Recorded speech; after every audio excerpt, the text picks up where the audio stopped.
Hello guys, कैसे हैं आप सब। उम्मीद करता हूँ अच्छे होंगे। मेरा नाम है आलोक टंडन और हम आज बात करने वाले हैं पिक्समोरा एल्बम के बारे में। पिक्समोरा एल्बम एक बहुत ही ज़बरदस्त सॉफ्टवेयर है एल्बम डिजाइनर्स के लिए। अगर आप फोटोग्राफी भी करते हैं और अपना खुद का एल्बम बनाना चाहते हैं तो आप इस सॉफ्टवेयर का यूज कर सकते हैं। इससे आपको अगर फोटोशॉप चलाना आता है तो आप अपना एल्बम खुद बना सकते हैं और अपने क्लाइंट्स को टाइमली एल्बम डिलीवर कर सकते हैं। तो आइए देखते हैं कि पिक्समोरा एल्बम सॉफ्टवेयर को आप किस तरह से यूज कर सकते हो और कौन कौन से फीचर्स इसमें दिए हुए हैं।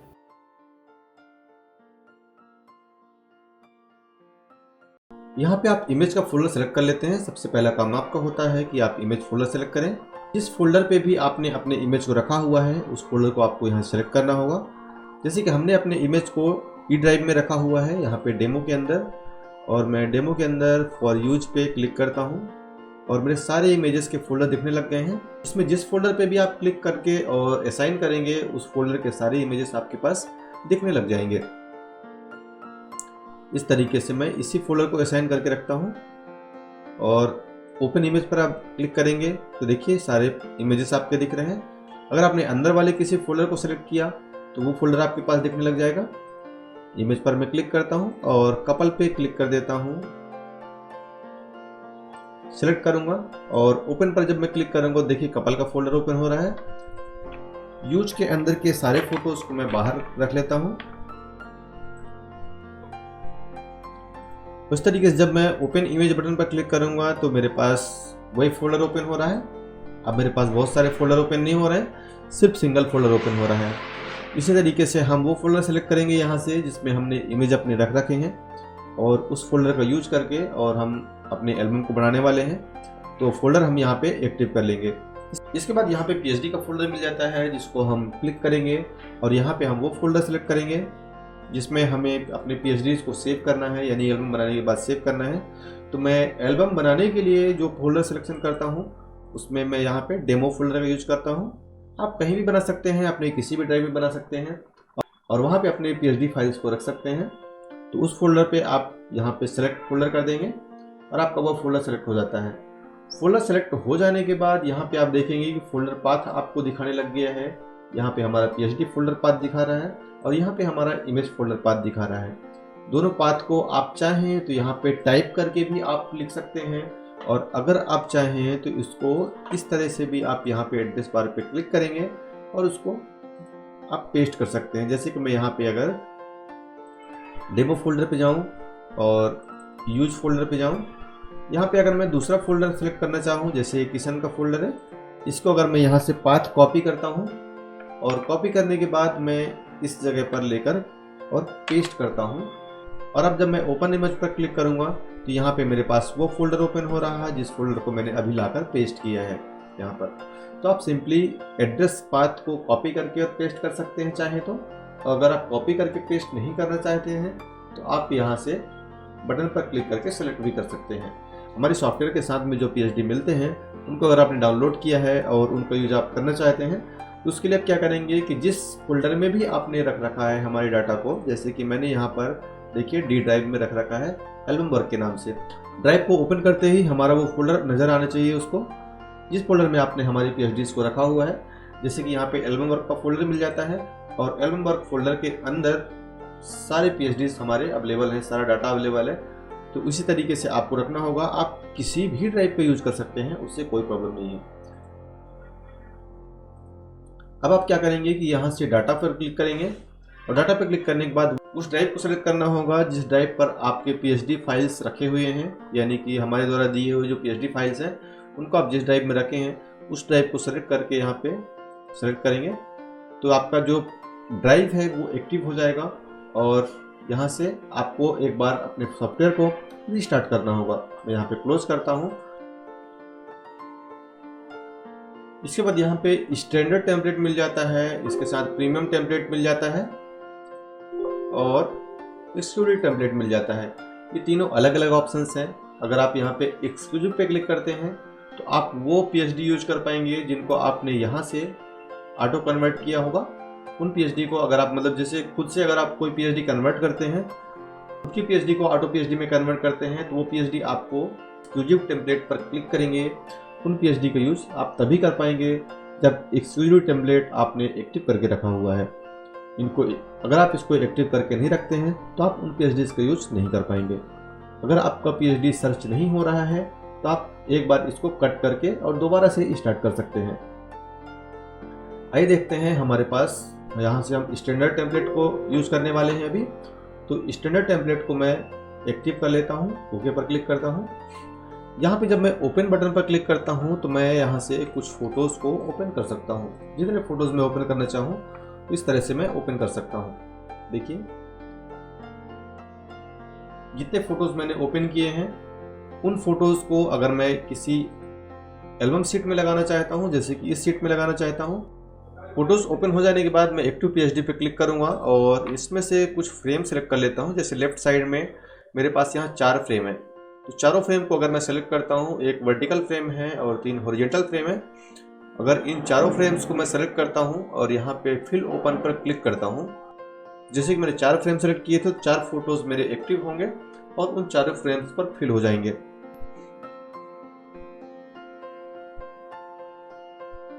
इसके बाद यहाँ पे मेरे पास एक फोटो और बचा हुआ है।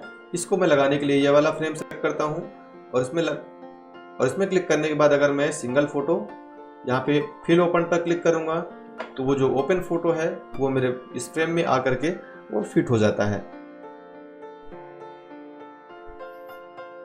इसके बाद अगले जो 3 फ्रेम बचते हैं हमारे, उन फ्रेम्स को मैं सेलेक्ट करता हूँ और यहाँ पे फिल इमेज बटन पर क्लिक करूँगा। क्योंकि 3 हॉरिजॉन्टल इमेज के लिए हमारे पास यहाँ स्पेस है तो हम 3 हॉरिजॉन्टल इमेज ही ओपन करने वाले हैं। ओके करता हूँ और सभी फोटोज एक एक करके ओपन होंगे और हमारे फ्रेम के अंदर फिल हो जाएंगे।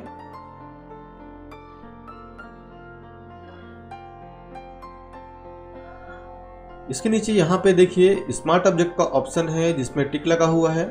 अगर इसमें टिक लगा के आप रखते हैं तो आपका जो इमेज है वो स्मार्ट ऑब्जेक्ट में ही फिल होगा।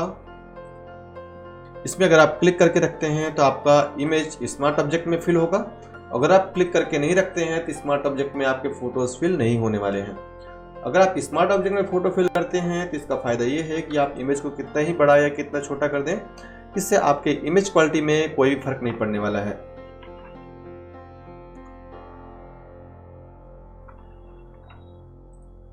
तो इस तरह से आप स्मार्ट ऑब्जेक्ट का चाहें तो यूज करें और चाहें तो ना करें।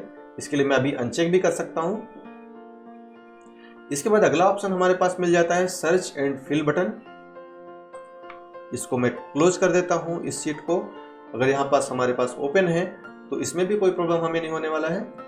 यहाँ पे जैसे कि हमने ये ऑप्शन सेलेक्ट कर रखा है, यहाँ पे PhD पे क्लिक करके और आप अपने PhD का पाथ सेलेक्ट कर सकते हैं। फोटो फिल होने के बाद ऑटोमेटिक तरीके से वो PhD सेव हो जाएगा और आपको नंबरिंग भी करने की जरूरत नहीं पड़ेगा।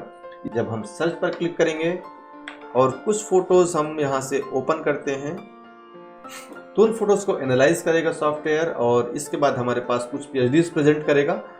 उन PhDs में से जिस PhD को भी हम सिलेक्ट करते हैं उस पर हम अपने फोटोज को फिल कर पाएंगे।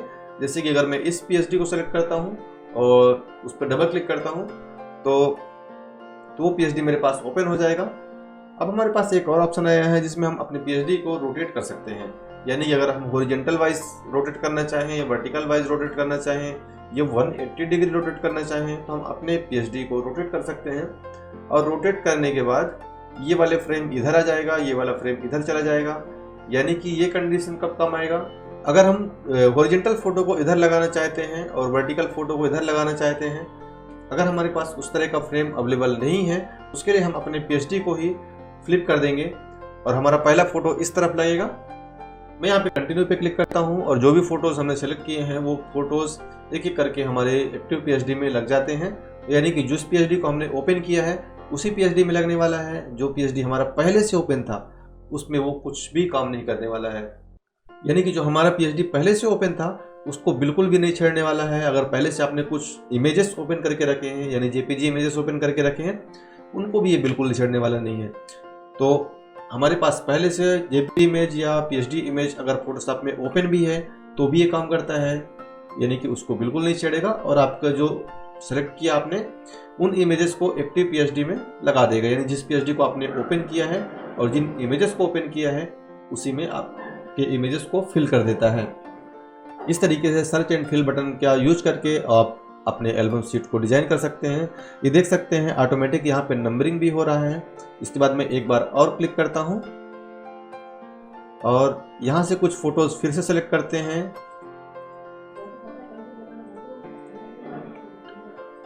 ओके पर क्लिक करता हूँ और इस तरह से एक एक फोटोज मेरे ओपन हो जाएंगे। सभी फोटोज ओपन हो जाने के बाद मेरे पास पीएचडी का फोल्डर आ जाता है और मैं यहाँ से जो भी पीएचडी सेलेक्ट करता हूँ, यहाँ पे अगर मैं इसको फ्लिप करना चाहता हूँ तो फ्लिप हॉरिजॉन्टल कर देता हूँ और देखिए मेरी पीएचडी फ्लिप हो चुकी है। अगर मैं फ्लिप नहीं करना चाहता तो वापस से मैं इसको हॉरिजॉन्टल वाइज फ्लिप कर देता हूँ और मेरा पीएचडी फिर से वैसा ही हो गया है। मुझे किसी फ्रेम को सेलेक्ट करने की ज़रूरत नहीं है और मैं कंटिन्यू पर क्लिक करूँगा और फटाफट से सारे फोटोज़ जिनको मैंने ओपन किए हुए हैं वो सभी फोटोज़ इसमें लग जाने वाले हैं।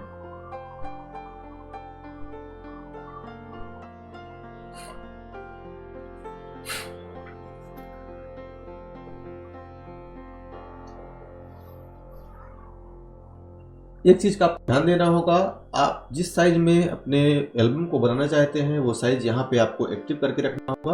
अगर आप 300 रेजोल्यूशन पे बनाते हैं तो यहाँ पे 300 रेजोल्यूशन रखना होगा, 200 पे बनाते हैं 200 रखना होगा, वरना इसमें बाय डिफ़ॉल्ट जो है 36/12/250 एक्टिव रहता है और उसी में बनता है। अगर आप इससे ज़्यादा कम बनाना चाहते हैं, 40 बनाना चाहते हैं या आप रेजोल्यूशन चेंज करना चाहते हैं, रेजोल्यूशन अगर आप यहाँ से चेंज करेंगे तो इसका ऑटोमेटिक चेंज हो जाने वाला है। अगर आप सर्च ऑटोफिल का यूज करना चाहते हैं तो ये वाला साइज ऑटोमेटिक कन्वर्ट होने वाला है आपका। इस तरीके से देखिए 3 शीट हमने रेडी कर लिया। अब मैं एक बार फिर क्लिक करता हूँ और कुछ फोटोज फिर से सिलेक्ट कर लेता हूँ और जितने फोटोज मैंने सिलेक्ट किए हैं उसी के हिसाब से हमारे पास पीएचडी आएगा और उसमें फोटो फिल हो जाएगा।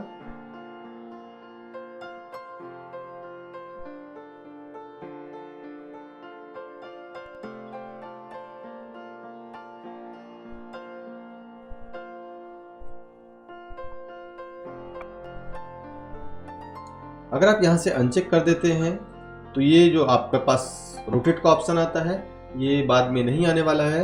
आप सिर्फ एक बार अनचेक कर देंगे और ये ऑप्शन बार बार आपके पास नहीं आएगा। अगर आप रोटेट नहीं करना चाहते हैं तो मत करिए, उसके लिए आप इस चेक बॉक्स को अनचेक कर देंगे।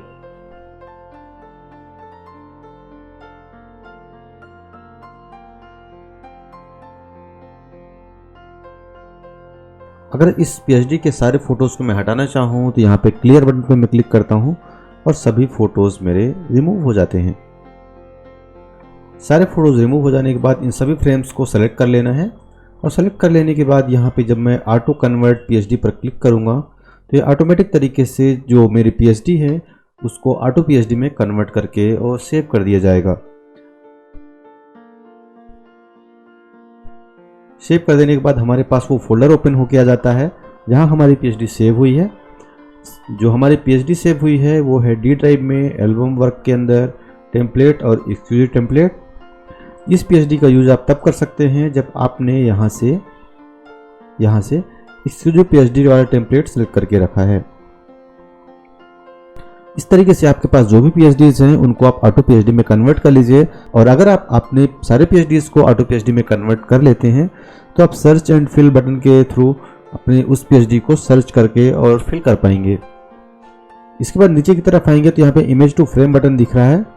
अगर हम यहाँ पे इसका फ्रेम डिलीट कर देते हैं और इस वाले इमेज को हम इस तरीके से इरेज करके लगा देते हैं। मैक्सिमम लोग इस तरह से भी यूज करते हैं, इसलिए मैंने ये ऑप्शन दे रखा है। अब जब मैं यहाँ पे क्लियर पीएचडी पर क्लिक करूँगा तो ये फोटो मेरा रिमूव नहीं होने वाला है क्योंकि ये किसी क्लिपिंग मास्क के अंदर नहीं लगा हुआ है। ऐसी कंडीशन में हम क्या करेंगे कि ये वाला जो हमारा फ्रेम बनाया हुआ है जो कि एक इमेज के रूप में है उसको हम यहाँ पे इमेज टू फ्रेम कर देंगे तो ये भी ग्रे कलर में कन्वर्ट हो जाएगा और उसका जो भी इमेज है वो रिमूव हो जाएगा। इसके बाद नीचे की तरफ आएंगे तो यहाँ पे आप जो भी साइज सेलेक्ट करते हैं, जैसे कि आपका ये पीएचडी की साइज है 36/12/250। अब हम अगर इस पे एक्सिक्यूट पर क्लिक करते हैं तो यहाँ पे हमारे पीएचडी की साइज 18/24/250 हो चुका है। अगर यहाँ पे हम 1440 और 300 पे क्लिक कर देते हैं तो और एक्सिक्यूट करेंगे तो हमारे पीएचडी की साइज 1440/300 हो चुकी है। अगर हम यहाँ पे सिर्फ रेजुलेशन चेंज करना चाहते हैं, 200 करना चाहते हैं तो एक्सिक्यूट करेंगे और यहाँ पे आप देखेंगे कि सिर्फ और सिर्फ रेजुलेशन हमारा बदला जाएगा और बाकी एज इट इज रहेगा। 36/12/250 करता हूँ और इस तरीके से मेरा 36/250 हो जाता है। अगर मुझे इनमें से कोई भी साइज नहीं चाहिए तो मैं यहाँ पे ऑन करूँगा इसको और यहाँ पे मैनुअली टाइप करूँगा 12, 30, 300 और जब मैं एग्जीक्यूट बटन पर क्लिक करूँगा तो 1236 की जगह पे 1230 बन जाएगा।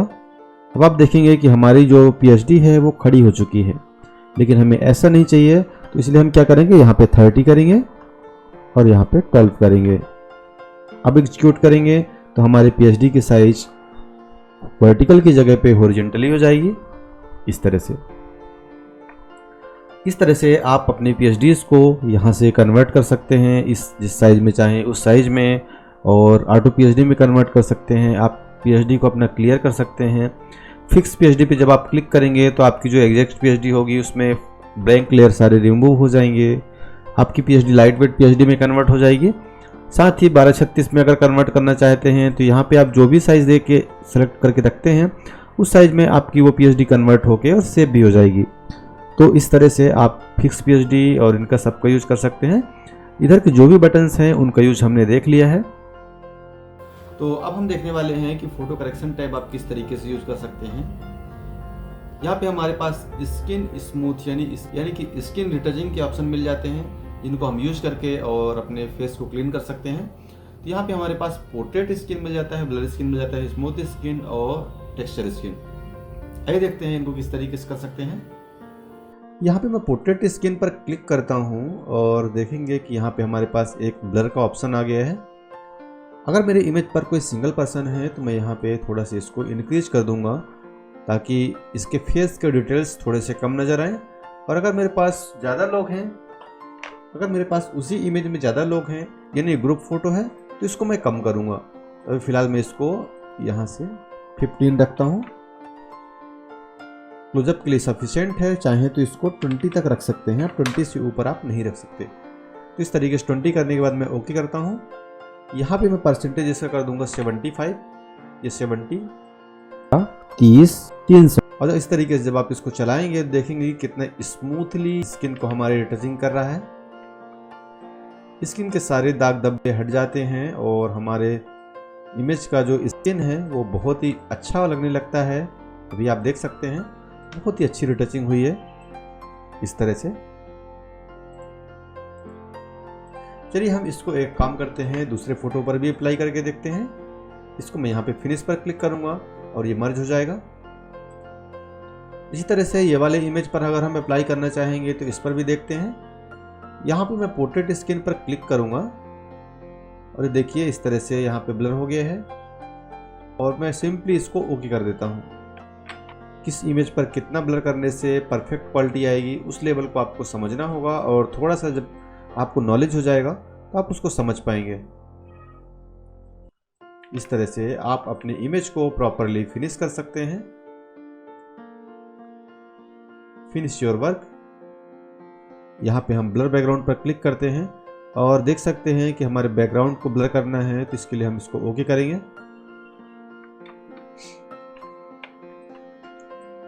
और हमारे बैकग्राउंड को बढ़िया से ब्लर कर देगा। इसको 100% कर देंगे और बैकग्राउंड जो है हमारा ब्लर होता है प्रॉपर तरीके से। इसको बैकग्राउंड में ही चलाना है क्योंकि अगर आप स्क्रीन पर चलाएंगे तो ये प्रॉपर नहीं चलेगा।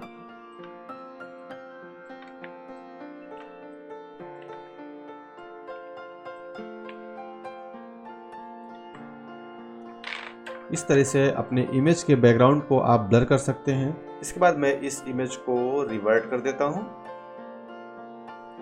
अब यहाँ पे हम एक चीज और देखने वाले हैं, जो हमारा टेक्सचर स्किन है ये किस तरीके से काम कर रहा है। आइए देखते हैं। टेक्सचर स्किन पर मैं क्लिक कर रहा हूं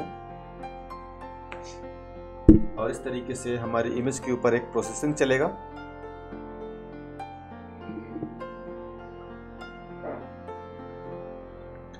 प्रोसेसिंग चल जाने के बाद यहाँ पे 100% रख के और जब इसको हम स्किन पर चलाएंगे तो अब देखेंगे कि हमारे स्किन को स्मूथ नहीं किया जा रहा है, सिर्फ जो हमारे पिंपल्स हैं उनको रिमूव किया जा रहा है। ये देखिए, अगर आप चाहते हैं कि आपकी स्किन को बिल्कुल भी स्मूथ किए बगैर आपको अपने दाग धब्बे खत्म करने हैं तो आप इस तरह से इसको रिमूव कर सकते हैं। ये देखिए, और आपकी स्किन को प्रॉपरली स्मूथ कर रहा है। अब हम यहाँ पे प्रॉपर्टी में जाकर देखते हैं। पहले स्किन ऐसा था और अब ऐसा है।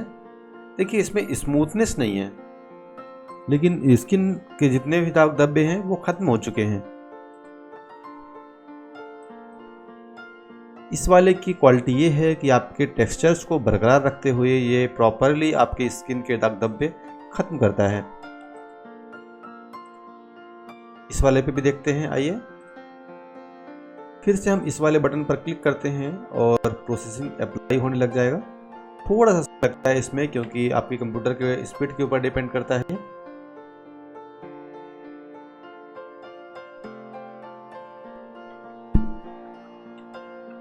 जैसे ही हम इसको स्किन पर चलाते हैं, देखिए इसके जो पिंपल्स के दाग धब्बे हैं या जो भी दाग धब्बे हैं फेस पर, वो प्रॉपर तरीके से हट जाते हैं। ये स्किन में जो गड्ढे रहते हैं वो भी ऑटोमेटिक तरीके से भर जाते हैं। एक चीज इसमें और होता है कि ये 100% किसी चीज को रिमूव नहीं करता है। एक चीज आपको ध्यान देना होगा कि यहाँ पे जैसे सिंदूर गिरा हुआ है तो इसको 100% रिमूव नहीं करेगा। थोड़ा बहुत रिमूव कर सकता है, लेकिन 100% रिमूव नहीं करेगा, क्योंकि ब्लैक स्पॉट को ही रिमूव करने का काम करता है। अगर आपके पास स्किन में वाइट लाइट इस तरीके से है, चमक है, उसको ये रिमूव नहीं करता है। उसको अगर आप रिमूव करना चाहते हैं तो उसके लिए आपको ये फर्स्ट वाले ऑप्शन का ही यूज करना होगा, क्योंकि यहाँ पे आप देख सकते हैं स्किन की रिटचिंग ये प्रॉपर करता है, लेकिन इनको नहीं हटाता है।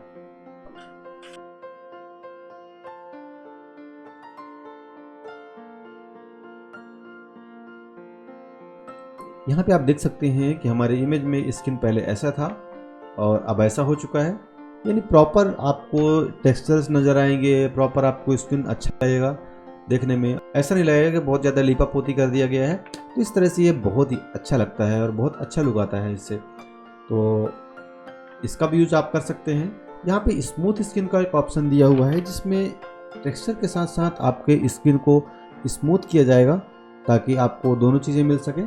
अगर आप स्मूथ भी करना चाहते हैं और टेक्सचर भी रखना चाहते हैं तो इसकी हेल्प से आप इसको भी रिमूव कर पाएंगे। जो यहाँ पे सिंदूर गिरा हुआ था उसको भी आप यहाँ इस बटन से रिमूव कर सकते हैं अगर चाहें तो इस तरह से आप इसमें ये वाला जो ऑप्शन है उसमें स्मूथ प्लस टेक्सचर दोनों काम करते हैं। और इस तरह से आप अपने स्किन को स्मूथ भी कर सकते हैं और टेक्सचर भी अप्लाई कर सकते हैं। यहाँ पे जैसे आप लाइट पर क्लिक करते हैं, लाइट पर क्लिक करने पर आपके इमेज की लाइटनेस बढ़ती है। इस तरह से देख सकते हैं। हम इसको वापस करते हैं। इसके बाद सिलेक्शन पर जाएंगे। सेलेक्ट में क्लिक करने पर आपके वो एरिया सेलेक्ट हो जाते हैं जिन जगह पर ओवरलाइट है या ओवरलाइट नज़र आ रहा है, उसे वो एरिया को सेलेक्ट कर लेता है और उसी जगह पर आप लाइट को बढ़ा घटा सकते हैं। जैसे कि इस इमेज में आप जहाँ भी लाइट एरिया देखेंगे उस जगह को सेलेक्ट कर लेगा। सेलेक्ट पर क्लिक करेंगे और इतना एरिया उसको ओवरलाइट लग रहा है तो ओवरलाइट वाले एरिया को इसने सेलेक्ट कर लिया है। इसके बाद यहां से आप येलो इंक्रीज कर सकते हैं अपने इमेज के ऊपर। यहां से ब्लू इंक्रीज कर सकते हैं। अगर येलो है आपका फोटो तो आपको ब्लू इंक्लूड करना होगा, और अगर ब्लू आपका इमेज लग रहा है तो आपको येलो इंक्लूड करना होगा। इस तरह से आप अपने इमेज को कलर करेक्ट कर सकते हैं। यहाँ पे अगर आप सेलेक्ट पर क्लिक करते हैं और अब आप लाइट बढ़ाएंगे तो सिर्फ उतने एरिया में ही लाइट बढ़ाया जाएगा जितने एरिया को सिलेक्शन बनाकर रखा गया है। इसलिए आपको यहाँ से डिसेलेक्ट करना होगा और यहाँ से आप इसको डार्क कर पाएंगे, आप इमेज को यहाँ से कंट्रास्ट कर पाएंगे, यहाँ से लाइट एंड कंट्रास्ट कर पाएंगे तो आपका इमेज ओवरलाइट हो सकता है। इसको आप अगर रिवर्ट कर देते हैं तो आपका इमेज पूरा बैक हो जाएगा। और अब आप लाइट कंट्रास्ट करेंगे तो इस तरह से कर सकते हैं। मतलब अपने इमेज को प्रॉपरली आप इसके हेल्प से करेक्ट कर सकते हैं। हम कुछ इमेज आपको करेक्ट करके दिखाने वाले हैं, जिससे कि अगर आपका इमेज इस तरह से ओवरलाइट हो जाता है, इस इमेज को आपको करेक्ट करने के लिए यहाँ पे वाइट डिफ्यूज पर क्लिक करना होगा। इस बटन में क्लिक करने पर ऑटोमेटिक तरीके से आपके इमेज की लाइटनेस कम हो जाती है। इसके बाद जो नीचे वाले ऑप्शंस हैं उनको हम देखेंगे तो यहाँ पे Y1, Y2, R1, R2, M1, M2 इस तरह से ऑप्शंस दिए हुए हैं। इन ऑप्शंस का यूज़ हम इसलिए करते हैं कि जब हमारे इमेज के ऊपर कोई ऐसा कलर कास्ट आ जाता है जिसको हम नॉर्मली तरीके से रिमूव नहीं कर पाते हैं, उन कलर कास्ट को हम रिमूव करने के लिए इन बटन्स का यूज़ करते हैं। जैसे कि ये वाला इमेज है और इसमें हम देखेंगे यहाँ पे हम रेड को रिमूव करने की कोशिश करेंगे लेकिन प्रॉपरली इसको हम रिमूव नहीं कर पाते हैं और आप उतनी ही वैल्यू अप्लाई कर सकते। जैसे कि यहाँ पे इसमें हम देख सकते हैं कि हमारे पास रेड कलर ज़्यादा है और रेड कलर को रिमूव करने के लिए R1, R2, R3, R4 हमारे पास 4 बटन दिए हुए हैं। पहले बटन पर मैं क्लिक करता हूँ और देखते हैं कि इस तरह से इमेज करेक्ट हुआ है। थोड़ा सा अभी हमें कमी लग रहा है, हम एक काम करते हैं, दूसरे वाले पे क्लिक करते हैं। इसमें भी थोड़ा सा कमी लग रहा है, हम तीसरे वाले को टेस्ट करेंगे और इस तरह से हमारे पास 4 ऑप्शंस मिल जाते हैं। चारों में आप देखेंगे कि चौथा वाला ऑप्शन हमें इसमें बेस्ट अप्लाई हो रहा है। थोड़ा सा इसमें येलो कम करना होगा तो हम इस तरह से सेलेक्ट करके और इसमें से मैन्युअली येलो कलर को कम कर सकते हैं चाहे तो। अब आप देखिए कि हमारा इमेज पहले इस तरह से था और सिंगल क्लिक में आप ऐसा बना दिए इसको। थोड़ा बहुत आपको इमेज को करेक्ट करना पड़ेगा, जैसे इनके लिप्स के कलर जो है पर्पल हो चुके हैं तो इसको हमें करेक्ट करना होगा। तो इस तरीके से थोड़ा बहुत आपको कलर का प्रॉब्लम हो सकता है और कहीं ना कहीं देखा जाए तो 80% ये काम कर देगा आपका, 20% काम आपको करना पड़ेगा। आप खुद देख सकते हैं कि इस इमेज को हमने इस तरह से कलर करेक्ट कर लिया है और कितना परफेक्शन के साथ ये काम करता है आप देख सकते हैं। इसके बाद अगला इमेज हम देखेंगे कि ये वाला जो येलो कलर में है, येलो कलर इमेज पे हम ये Y1, Y2, Y3, Y4 का यूज करने वाले हैं। जो भी इनमें से परफेक्ट आएगा उसका हम यूज कर लेंगे। जैसे यहाँ पे अगर मैं 4 नंबर पे जो है उसको क्लिक करता हूँ तो हमारे इमेज के ऊपर एक पर्पल कलर चढ़ रहा है, हम इसको रिवर्ट कर देंगे और यहाँ पे हम दोबारा Y3 पे जाएंगे। इसमें भी थोड़ा पर्पल है इसलिए हम Y2 पे जाएंगे और इसमें देख सकते हैं कि काफ़ी हद तक करेक्ट है इमेज। थोड़ा सा फेडनेस है बट इमेज परफेक्ट है। हम एक बार फिर रिवर्ट करते हैं और Y1 पे जाते हैं। हम Y1 में हमारा इमेज बिल्कुल करेक्ट हो रहा है, Y1 में हमें कोई दिक्कत नहीं है। इसको हम थोड़ा सा डार्क करते हैं और लाइट कंट्रास्ट कर देते हैं और अब आप देख सकते हैं कि हमारा इमेज एकदम करेक्ट हो चुका है। पहले हमारा इमेज ऐसा था और अब हमारा इमेज ऐसा है। तो इतना परफेक्ट करेक्शन आपको, मुझे नहीं लगता कि इतना इजी होने वाला है। तो ये बहुत परफेक्ट करेक्शन आपको देने वाला है। ये जो बटन्स हैं आपको बहुत हेल्प करने वाले हैं आपके कलर कास्ट को काटने के लिए, कलर कास्ट को हटाने के लिए। जैसे यहाँ मैजेंटा कलर टोन है और इसके मैजेंटा कलर टोन को हम अगर रिमूव करना चाहें उसके लिए हम इन बटन्स का यूज करने वाले हैं। तो आप इनमें से किसी बटन को प्रेस करके और अपने मैजेंटा कलर कास्ट को कम कर सकते हैं। ये देखिए इसमें ग्रीन प्लस हो रहा है और हम फिर से रिवर्ट करते हैं और फिर से हम दूसरा कलर अप्लाई करेंगे। हमें ये वाला पसंद आ रहा है M3 वाला, तो हम M3 को सेलेक्ट करेंगे।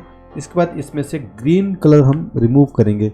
यहाँ पे शेडो पे जाएंगे और ग्रीन को थोड़ा सा हम रिमूव कर देंगे और अब आप देखेंगे कि हमारा इमेज परफेक्ट हो चुका है।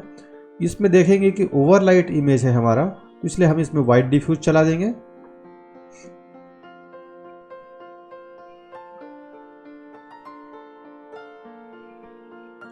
और अब आप देख सकते हैं कि हमारा इमेज ऐसा था और ये परफेक्ट हो चुका है।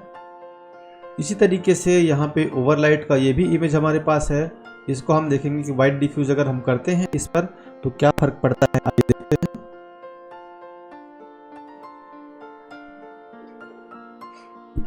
अभी आप देखिए इस इमेज को, पहले ये इस तरह से था और अब ये इमेज ऐसा हो चुका है। काफी 70-80% इसने करेक्ट दिया है। आपको थोड़ा बहुत इसको और कम करने की जरूरत अगर पड़ेगी तो पड़ेगी, वरना अब ये इमेज चल सकता है। पहले इमेज बहुत ओवरलाइट था जिसकी वजह से आपको क्लाइंट को देने में प्रॉब्लम हो रही थी, लेकिन अब आप इसको दे सकते हैं। हाँ तो गाइस, अभी आपने देखा कि किस तरीके से आप हमारे सॉफ्टवेयर का यूज कर सकते हैं और इसको यूज करके और अपने वर्किंग स्पीड को कितना इंक्रीज कर सकते हैं। आप चाहें तो 80-90 सीट या 100 सीट से ऊपर भी आप बना सकते हैं चाहें तो, लेकिन इसके लिए आपको कंटिन्यू बैठना होगा और कंटिन्यू काम करना होगा। उम्मीद करता हूँ ये एल्बम सॉफ्टवेयर आपको पसंद आया होगा, तो इसको आप अगर बाय कर लिए हैं तो अच्छी बात है और इसको यूज़ करिए, एंजॉय करिए। अगर आपने अभी तक बाय नहीं किया है तो फटाफट से डिस्क्रिप्शन बॉक्स में जाइए और इसको बाय करिए फटाफट से, और बाय करके आप यूज़ करिए। सॉफ्टवेयर का प्राइस बहुत ही कम रखा हुआ है फ्रेंड्स, आप लोग के लिए सिर्फ 1499 रुपये में मैंने ये सॉफ्टवेयर आपके लिए लेकर आया है। इसके आने वाले वर्जन्स को भी हम लेकर आएंगे, लेकिन अभी फ़िलहाल ये 1499 में है। तो आप इतने कम प्राइस, जो कि एक एल्बम का भी प्राइस नहीं होता है, उस प्राइस में हमने आपको एक सॉफ्टवेयर अवेलेबल करवाया है। वो भी एक ऐसा सॉफ्टवेयर जो कि परफेक्टली काम करता है, 100% काम करता है और आपके वर्किंग कैपेसिटी को बहुत ज़्यादा इंक्रीज़ करने वाला है। आप ज़्यादा से ज़्यादा सीटें बना पाएंगे, यानी कि इसको खरीदने के बाद एक ही एल्बम आप बनाएंगे और इसका पैसा आप पेड कर देंगे, तो इस तरह से आपका पैसा वसूल हो जाएगा। फुल पैसा वसूल सॉफ्टवेयर मैं आपके लिए लेकर आया हूँ, तो फटाफट से जाइए डिस्क्रिप्शन बॉक्स में और विजिट कीजिए और हमारे सॉफ्टवेयर को रजिस्टर्ड कीजिए और यूज़ कीजिए। तो मिलते हैं नेक्स्ट वीडियो में, तब तक के लिए बाय बाय, जय श्री राम।